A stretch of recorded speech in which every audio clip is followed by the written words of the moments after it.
जंगल में बहुत सारे पक्षी रहते थे।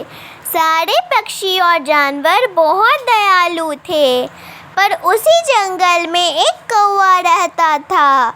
उसका नाम था कालू कौवा।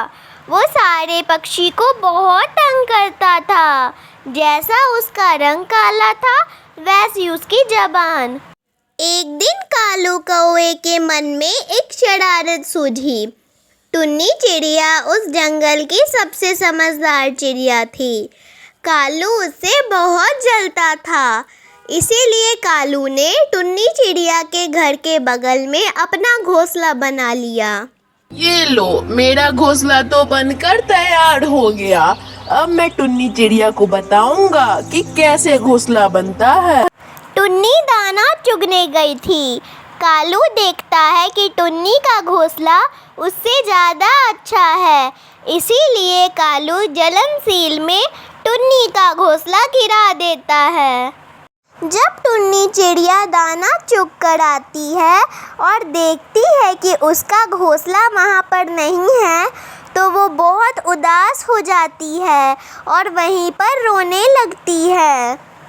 हे भगवान, ये मेरा घर किसने गिरा दिया?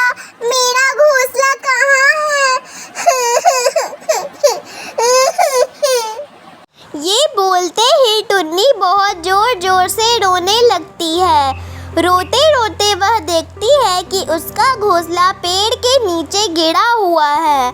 वो इसे देखकर कालू कौवे के करतूतों को याद करती है और उसे समझ में आता है कि ये किसका किया धरा है।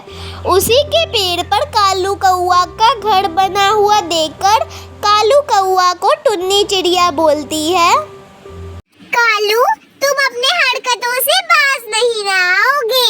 मुझे पता है ये घोंसला तुम ही ने गिराया है। मैं क्या करूं तुम्हारा? सारे जंगल के पक्षी तुम्ही से परेशान हैं। सारे जंगल के पक्षी चाहते हैं कि तुम इस जंगल को छोड़कर चले जाओ, पर नहीं, तुम तो हो बदमाश।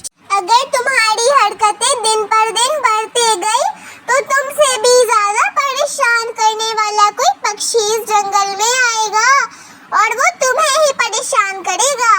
अरे जाओ जाओ, इस जंगल में मेरे से ज्यादा परेशान करने वाला कोई पक्षी नहीं आने वाला है। मैं तो परेशान करूँगा, मेरी मर्जी। मैं चाहे ये करूँ, मैं चाहे वो करूँ। जाओ अपने काम करो, तुम हम लोग का कुछ नहीं बिगाड़ सकती। तभी टुन्नी चिड़िया अपनी एक दोस्त मीनू के पास जाती है और उससे कहती है, मीनू बहन, मुझे लगता है कि अब इस कालू कौवे का कुछ ना कुछ करना ही पड़ेगा। इसकी शरारत दिन पर दिन बढ़ते जा रही है। पता है क्या हुआ? आज मेरे घर को इसने गिरा दिया और मेरे ही पेड़ पर अपना घोंसला बना लिया। ये कितना बदमाश होते जा रहा है और मैं इस जंगल की सबसे समझदार चिड़िया हूँ। मुझसे बहस कर रहा है। किसी की भी अच्छाई उसे रास नहीं आती है। एक तो खुद कुछ काम नहीं करता है और दूसरे को भी कुछ भी करने नहीं देता। तभी मीनू चिड़िया टुन्नी चिड़िया को बोलती है, बहन, क्यों ना हम कालू कौवे की शिकायत जंगल के मुखिया से करते हैं। फिर दोनों चिड़िया जंगल के मुखिया के पास उड़ते उड़ते चली जाती है। मुखिया जी, हमें आपसे कुछ बात कहनी थी। दरअसल बात ये है कि जो हमारे जंगल का कालू कौवा है ना, वो बहुत बदमाश हो गया है। उसने मेरे घर को हटाकर उसी पेड़ पर अपना घोंसला बना दिया और मुझसे बहस भी करता है। कहता है मैं किसी से नहीं डरता, जो करना है कर लो। मुखिया जी, आप कालू कौवा का कुछ करिए। अच्छा, कालू कौवा ने तुम लोगों के साथ ऐसा किया?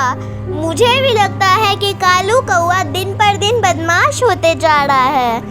हे भगवान, अब मैं इस कालू कौवा का क्या करूं? ये हमेशा सारे पक्षियों को तंग करते रहता है। जाओ तुम दोनों कालू कौवों को बुला कर लाओ।